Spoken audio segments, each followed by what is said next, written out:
Hello, everybody. I am the Proactive Caregiver, and I specialize in educating others on how to be proactive by empowering you, the caregiver, because if you cannot take care of yourself, then you cannot take care of your loved ones. And in the spirit of taking care, today I wanted to talk about advocating, because caregivers are faced with so many different issues, situations we never expected to be in, which is where a lot of our stress comes from. But there's something that we need to learn how to do, and a lot of it comes from experience. In a world where we could choose to be anything, sometimes compassion and kindness comes short. Caregivers have to learn how to adapt in this role where we are not exactly educated or fluent in how to be a caregiver. A lot of these situations were just completely unexpected, which is why I wanted to have another caregiver and author, Debra Hallisey, join me today to talk about her story, because I believe we learn from each other. Debra is an author of A Relationship Contract for Dementia Caregivers. And this is a story that she wrote about advocating for mom and dad, because this is something we eventually do, but how we do this is what ends up being the issue. So today, thank you, Debra, for joining me. Thank you so much for having me. I really appreciate it and look forward to our chatting about this. Yes. So before you actually stepped into this role, what was it like with mom and dad for you? That's a really interesting and good question. And I think speaks to the heart of what happens to a lot of people. My dad and I were very, very close, very close. We were, I say we because we lost him to congestive heart failure in 2015. But we were very close. And my mom and I struggled when I was growing up.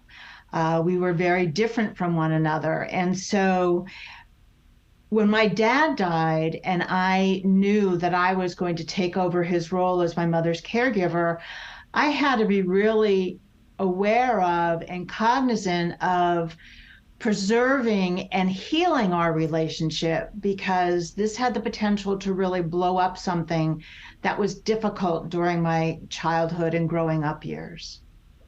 Wow.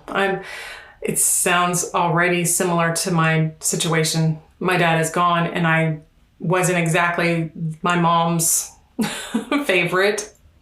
And we had that similar kind of relationship where we had to figure things out as we went along. So getting into this role as caregiver, how do you feel like life changes as a caregiver when our loved ones are living with dementia? Well, let me say that your life changes completely, just completely. And that's a caregiver, whether you're caring for someone with dementia or just caring for someone who is aging. Caregiving changes relationships. Mm-hmm. And it goes beyond just changing the relationship you have with your mom or whomever you're caring for. It changes every relationship in your life, because suddenly the ability to just get up and do things with friends or be home in time to make dinner for the family may not happen in the way that everyone is used to.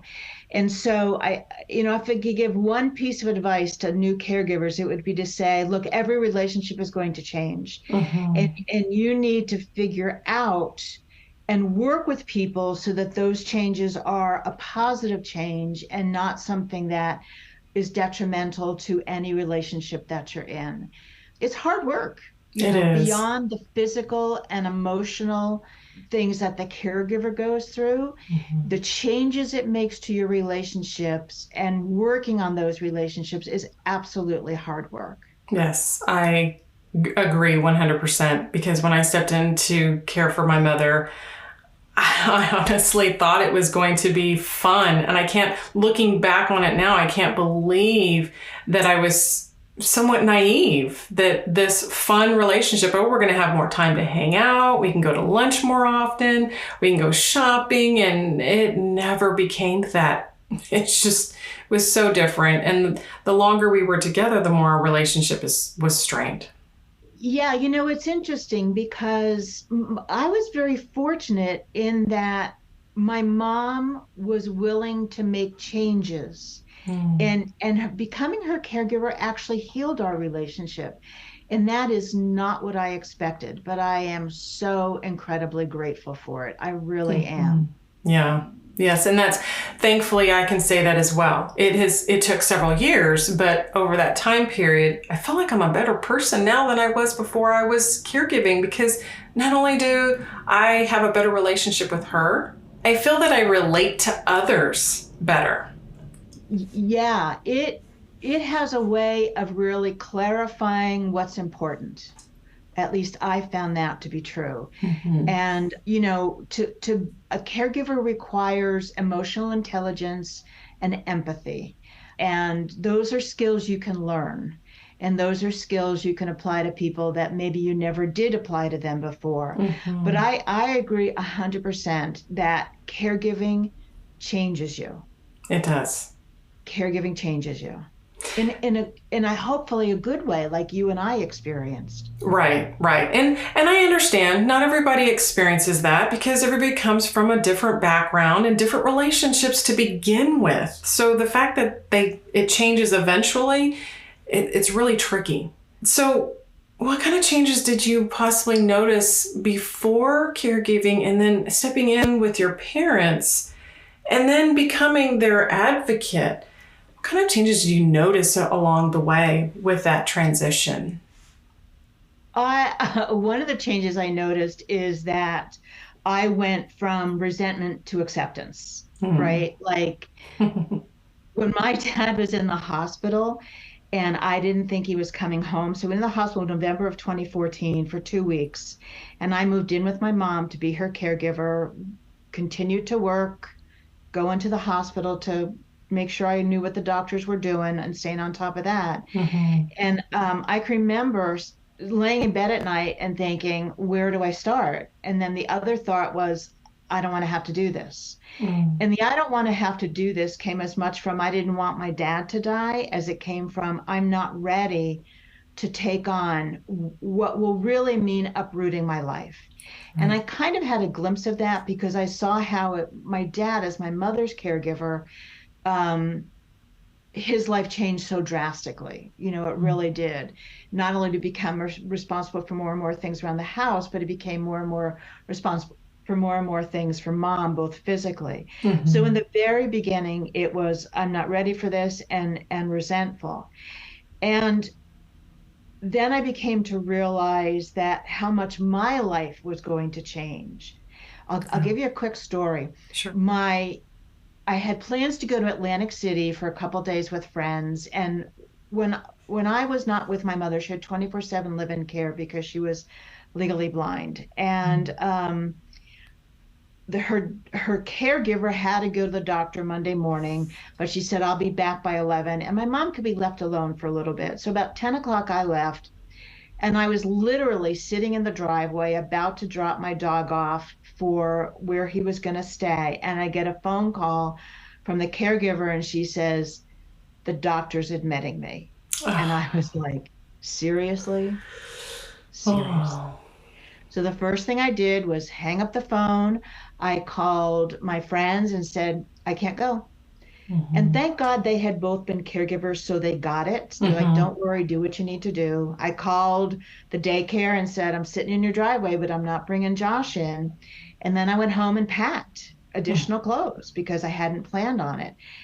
And it was really on that drive back to my mother's house, because I lived about an hour away, that I thought, I'm really angry and frustrated, but I can't go in with that attitude because mom's going to feel bad enough already and feel like she's a burden. So I Right. had to come to the acceptance that things were going to happen and that I really could choose my attitude Hmm. about that event. I could be snarly about it, or I could just say, this is what it is. And then as we grew together as a as a team, my mom and I became a team. And honest to God, the first time that happened came when my dad was in the hospital. I taught, the book's name has the word contract in it because I think every relationship is a contract, Yes. and that you need to renegotiate how you're going to be in relationship together when you become a caregiver. Right. And my mom and dad had this contract where at night daddy would put her eye drops in, take her sugar to make sure she didn't need anything, bring the toothbrush and toothpaste from the bathroom to the kitchen so she could sit down and brush her teeth, then go in the bedroom, shut down the blinds, turn in the bed, give her cold water and her clothes. And every night, my head would explode at all I had to do before I could go to bed. And so one day I said to Mom, I'm really exhausted. We need to change something in this routine. Where can we put the toothbrush and the toothpaste in the kitchen so you can get it while I'm in the bedroom? And at first it was no, no, no, but we negotiated, and she picked a drawer. And ever after that, she got that out while I did other things. Nice. And it was the first time I asked her to change the contract with my dad. And it's the first time I set a boundary. And it's the first time I felt heard and validated as a caregiver. And that was this huge aha moment for me about, I can't be the caregiver for my mother that my father was, because my life is different. Right. And we need together to figure out what that's going to look like for us. That's amazing. I love the way you put it that way, with relationships being a contract, because I think about it from the accountant side of it and the business side of everything, that a contract is something that you just follow. There are no emotions in it. It's dictating what is to be done and what are the expectations. But when we have our relationships, there's all sorts of expectations, and that's where betrayal comes in, and the resentment, because as things don't happen the way we expect them to, or we did expect it, we just weren't ready for it just yet. These changes that take place don't help us. And so thinking about it that way, that it's a contract, it's just a matter of fact, I think that's what helped me evolve. I never understood it and saw it that way, but I think the objectivity of this is this, that is that, this is that time of day, this is the routine, this is the outcome. It makes it so much easier, and it helps. Not all of the stress is gone. There's always going to be stress, but it does help reduce a lot of it. That's a wonderful way to look at it. Yeah, it does. It's because you don't even realize that there's contract based on your years together of how you've been in relationship. Right. It's all unspoken. And when you step into a contract that other people had, you really have to figure out, does this work for me?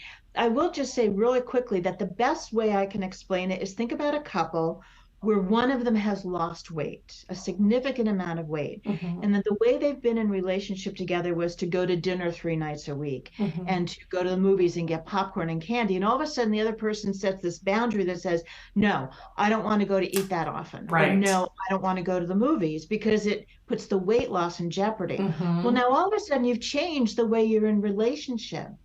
If you don't think about it logically and as that, then you make these changes and the other person's blindsided and you never get to the conversation. Right. And for me, it's all about the conversation. Absolutely. Because the other side of this is what I've noticed is the relationship that I stepped into, and you and I both as daughters, we had that contract as a daughter. And trying to adapt that to the caregiver, wow, it's taken me time. I've gone through a range of emotions. I'm still going through them.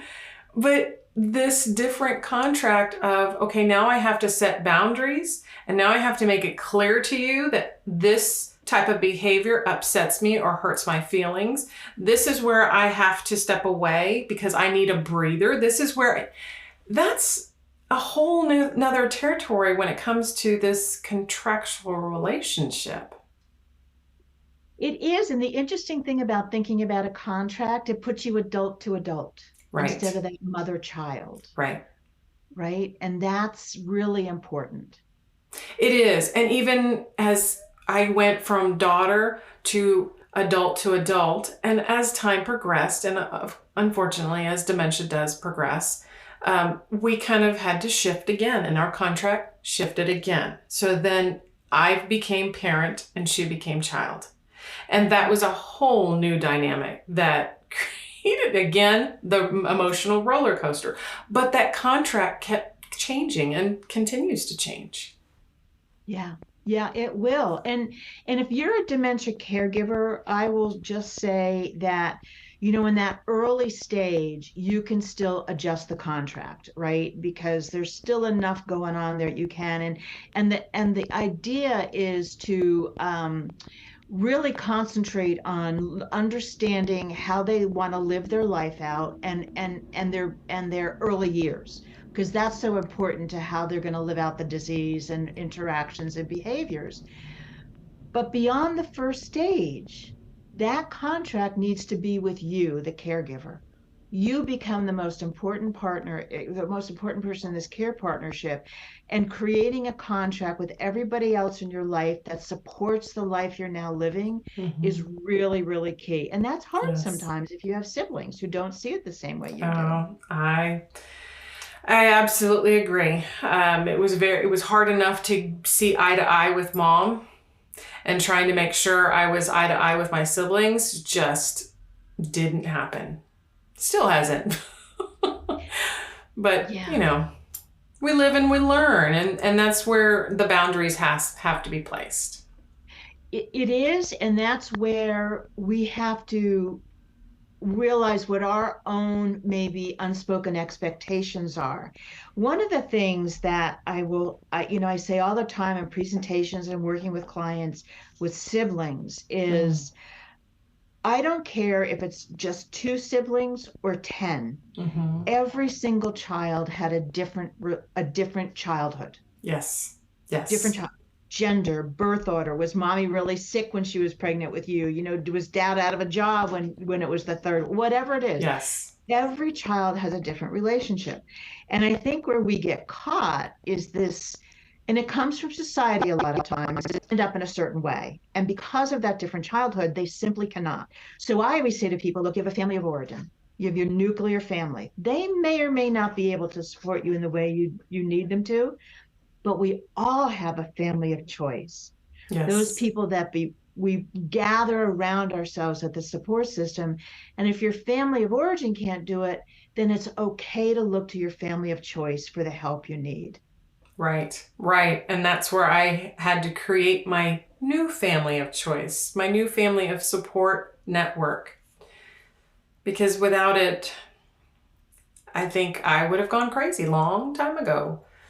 But so this is an interesting segue for us, because a lot of with this searching for that new family and adapting to the new contractual relationship, one of the things that takes place is this grief that becomes a real big part of caregivers' lives. And this is something that, even though we all process it differently, it is kind of the elephant in the room, so to speak. So can you speak a little bit about the different types of grief that caregivers often experience?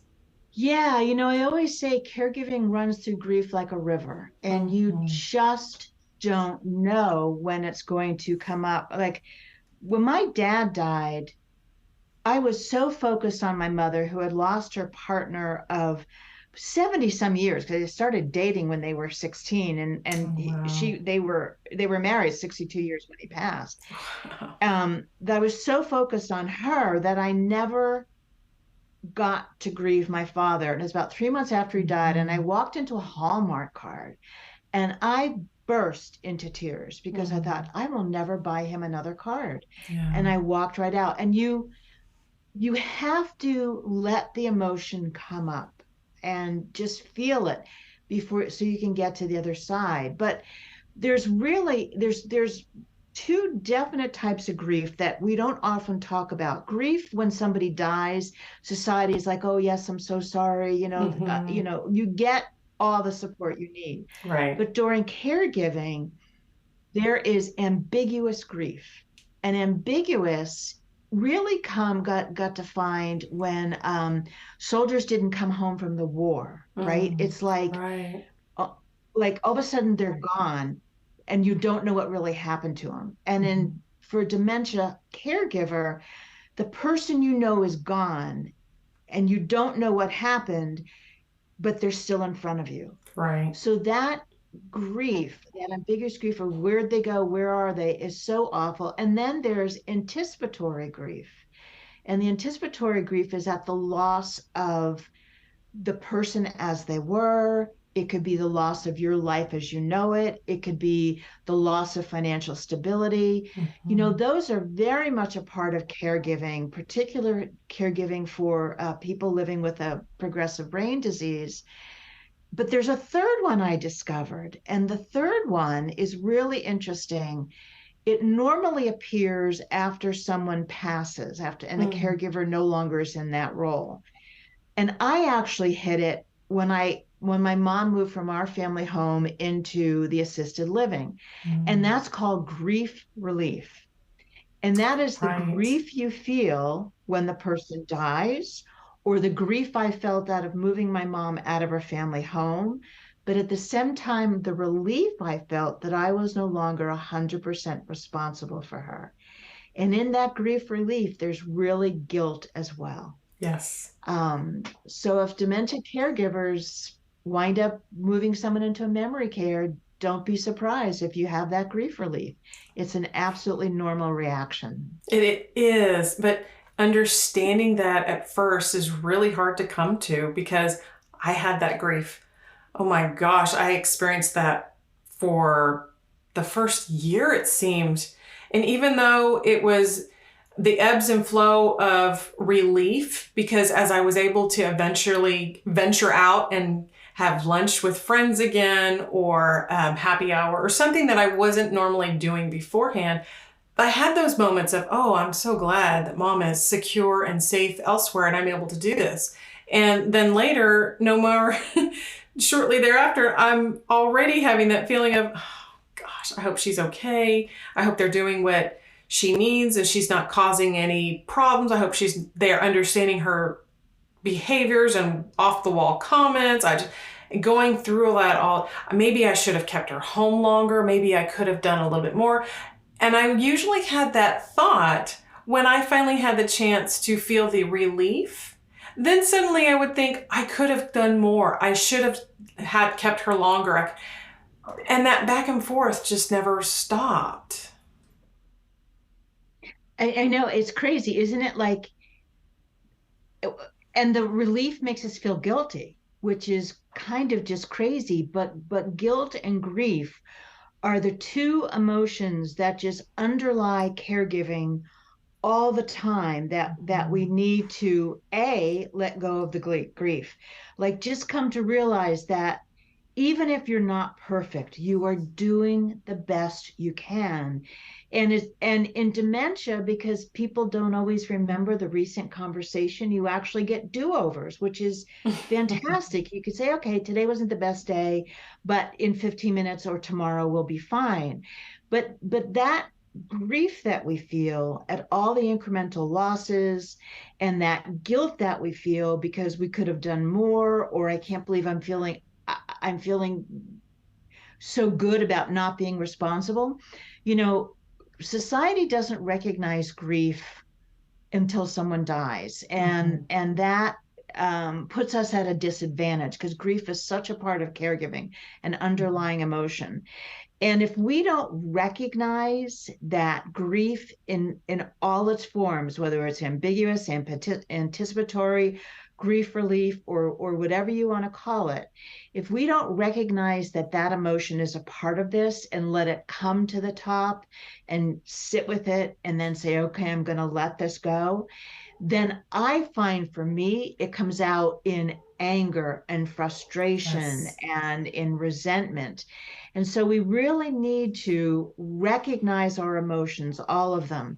I say if you don't name them and claim them, you can't change them. Right. And grief and guilt are two of the things you need to name and claim and then change. Absolutely. Once I was able to name my grief as the resentment or the jealousy between my sisters, or something that fell into the unresolved issues I had with my mother growing up. When I was able to name those and understand where that grief was coming from, then the current grief, yes, it was still there, but it didn't feel so deep and cutting down to this quick that this form of grief I could finally recognize as this is normal.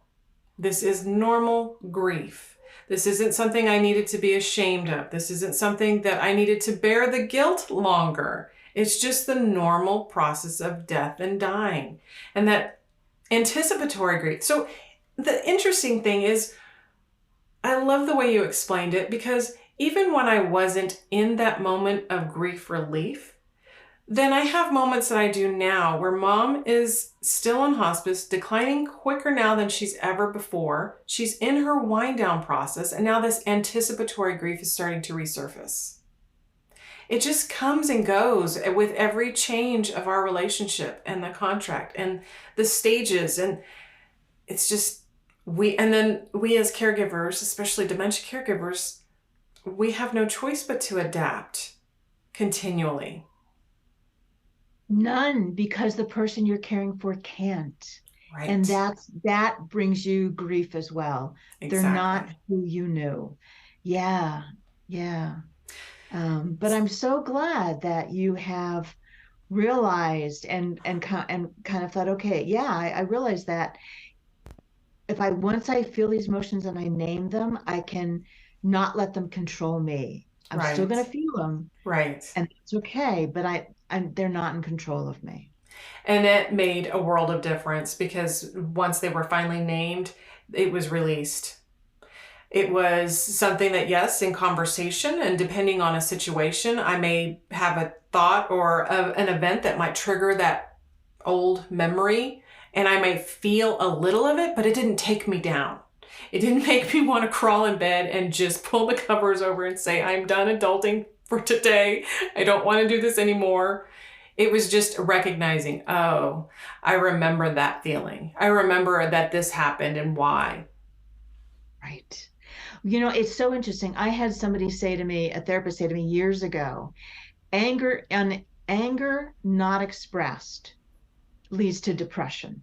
Absolutely. And I think that's also true of many of the emotions of being a caregiver. Mm-hmm. If we don't express them, if we don't deal with them, that's where depression sets in. And that can be a real problem for caregivers. Right. Oh, definitely. Especially if you were taught to keep your mouth shut or respect your elders and don't speak back to me. Expressing is tricky, because now you have to learn how to express, but not come across offensive or not to trigger them or upset them in a way, because that's what I learned eventually. It's not what I say to her that upsets her. It's the emotion that she remembers. And I didn't want her to identify me with someone that upsets her when those memories of hers were just fleeting and our time together was fleeting. I wanted her to always see me and remember me as, oh, that's the woman I play games with. That's the one I have fun with in the afternoons, as opposed to that's the woman that keeps telling me what I'm not doing right, or stop this or stop that, or take this or take that. You learned to live in the moment with her. Right. Which is where all the joy is. Exactly. And part of living in that moment was when in another area that I absolutely had to learn, and I don't know if you had to experience this, but asking for help. I love that in your book you discuss asking for help as the foundation of self-care. Connecting the concepts of asking for help and self-care is a long journey for caregivers. Learning how to rephrase is what I eventually did, because for me, asking for help was almost like admitting that I'm incapable of doing something. And it wasn't so much that I was incapable, it's just I had to say, I need help. And that was really hard to do. It's so interesting to me because so often that's tied to family dynamics. Mm-hmm. If you're the oldest and everybody looked to that person, you were Right, always the one that gave help, right? right, right. If you're the only female, like I am in my family, you were the one that always gave the help. It's so tied to family dynamics and growing up and birth order and gender. Sometimes we don't want to ask for help because we think no one's going to do as good a job as I can. Mm-hmm. And that may be true, but we need to recognize that good is good enough, Right. and having people help is so critical for me. Setting boundaries and asking for and saying yes to help is the foundation of self-care. Because if you don't ask for help or you don't set boundaries, you can have all the massages in the world. And when you come back and there's still the stress of a sibling who is walking in and saying, but mom, you weren't married in 1950, it was 1955, and Right. then leaves, and you're left with the fallout. Exactly. You might as well not have paid for the massage. You know, Again, I totally agree. And even in some cases when I wanted to just run away, just take a vacation and just go somewhere and get away from, remove myself from all of it. If I can't do something a certain way, or if I can't ask for help, I'm just going to run away. Well, by running away, I still had to return. I still would come back to whatever it was I was running away from, and I would still need the help I needed before I left. yeah. No, I used to call it stop the merry-go-round. I want to get off. Yes, Stop it. exactly. And Yeah. so the one thing I learned to do was just rephrase it instead of, and in a way, I get it. It's kind of like beating around the bush, avoiding the obvious. But instead of saying, I need help, I would say, can you go do the load of laundry for me? Do you mind if you mow the yard instead? And so that made it a little bit different. Instead of me explaining, well, I'm doing all these things and I can't manage everything on one, I need you to at least do this one thing. It made a little bit of a difference and it helped me practice. See, and I think that's amazing that you got there because, one of the things about setting boundaries is you start with the rules of fair fighting, right? You never, you should, you don't. That's not even in the language. It's more like, I'm upset, I'm overwhelmed, can you? But by taking that out and simply saying and asking them to do a specific task for you, it doesn't make it forever. It Mm-hmm. means that they can say yes or no, or you can negotiate it. And the most important thing is you felt comfortable doing it. Yeah. And that's the key. One of the things I say to people is, if you're going to ask somebody for help, just directly ask for help, you Mm-hmm. want to use what's called the SMART, specific, measurable, attainable, relatable, and tangible, which is what I had to use when I was creating objectives for corporate training. But the difference is, can you walk the dog versus can you walk the dog Tuesdays and Thursdays for 20 minutes? They say yes to can you walk the dog, and then you get into the details. Mm-hmm.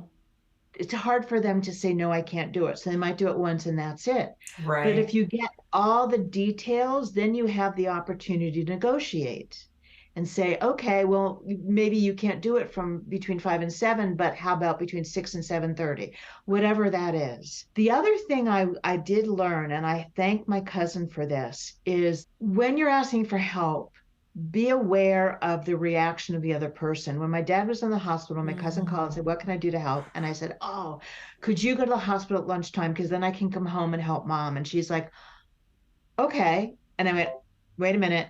It doesn't sound like that's thrilling you. And she said, well, to tell you the truth, once my dad had cancer and I had to go see him in the hospital all the time, really don't like hospitals. I'm like, Mm-hmm. okay, no problem. Can you come be with mom and I'll go back to the hospital? Yes.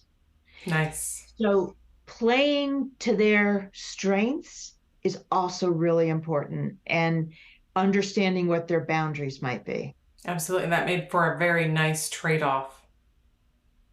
And that's what it comes down to, which means this learning how to evolve in this changing contract, these contractual relationship, is remembering that we can continue to negotiate and renegotiate the contracts.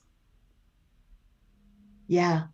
Yeah. And you know what? It takes self awareness and Mm-hmm. it takes hard work. Yes. And I always say, I call it my inner 8-year-old, right? Like if somebody does something and I have this like reaction, Yep. I've got to take a step back and say, okay, is this a request that they've made at me that is unreasonable?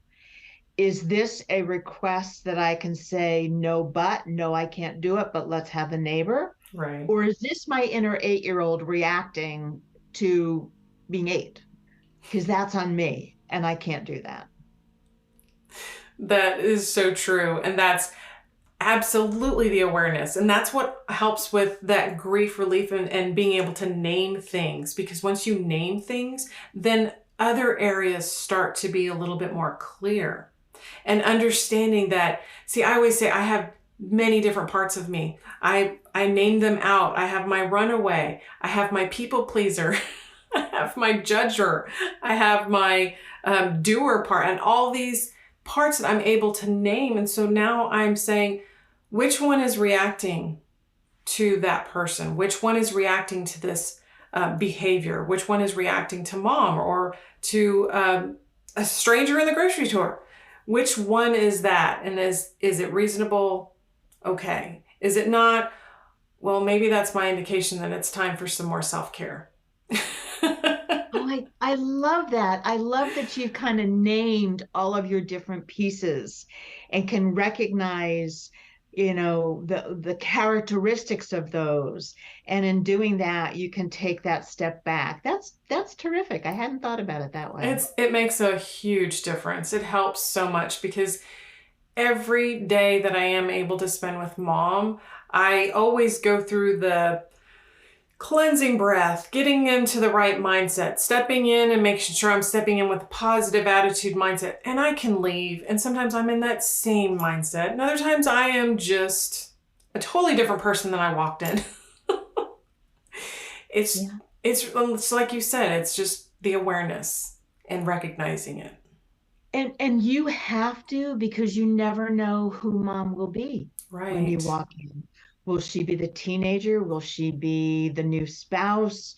Will Right. she be, whatever? And so in stepping into her reality, you have to have a mindset that's open to that. So taking that breath and just kind of going, okay, whatever it is, I'm good with it Right. makes that day and that interaction hopefully a positive one. Sometimes she's just having a crappy day, a bad day, and there is Yes. nothing you're going to do that's going to make a difference.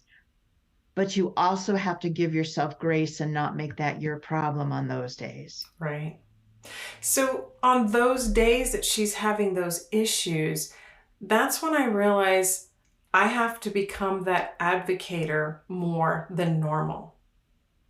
And so part of this contractual relationship is learning when to just be the observer and when that I absolutely have to step in and advocate for her needs.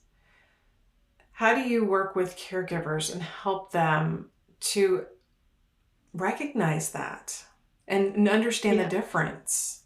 Yeah, no, 100%. It really, for someone with dementia, the best thing that we can do to caregivers or for caregivers is help them to understand her like who she is as a person throughout her life, right? So you know Independence in someone that's living with a memory impairment can be very frustrating because that's when the no, I can still drive because they really believe they still can, Right. and the no, I'm going to make us dinner because they really believe they still can, is so frustrating for us because our first thing is usually we need to keep them safe and everyone Right. else around them safe. So if you can help a caregiver to understand, look, mom was the oldest of five, and her dad died when she was 10, and she was running the tractor on the farm. So that independence is integral to her. So what you're going to see as her being, um, angry and wanting to do it, understand where it comes from. And so you don't get into an argument with her. Let's talk about how you can redirect her to something else. The more we can help people understand what their early life was like, the better off that person, our loved one is, and the better off the caregiver is. I know from my Yes. mom, when she was still at home and she had live-in care, I would text the caregiver and say, my dad's birthday is next week on this date. If she starts to get squirrely, I want you to know why. Perfect. And that was an insight that only I, as a family member, can give, but gave them the ability to maybe be a little more forgiving, a little more understanding.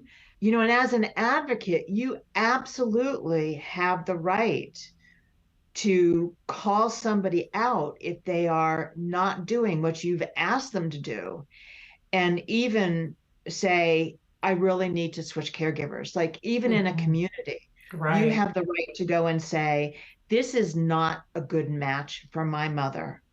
Well, Deborah, I appreciate you joining me today. And this information is just so valuable because if others can actually see this as a contract, as we talked about, and understand that they can negotiate their contractual relationship, taking a lot of the emotion out of caregiving can be a huge game changer. So I appreciate you taking the time to share this. And your book is wonderful. How can our listeners find the book, A Relationship Contract for Dementia Caregivers?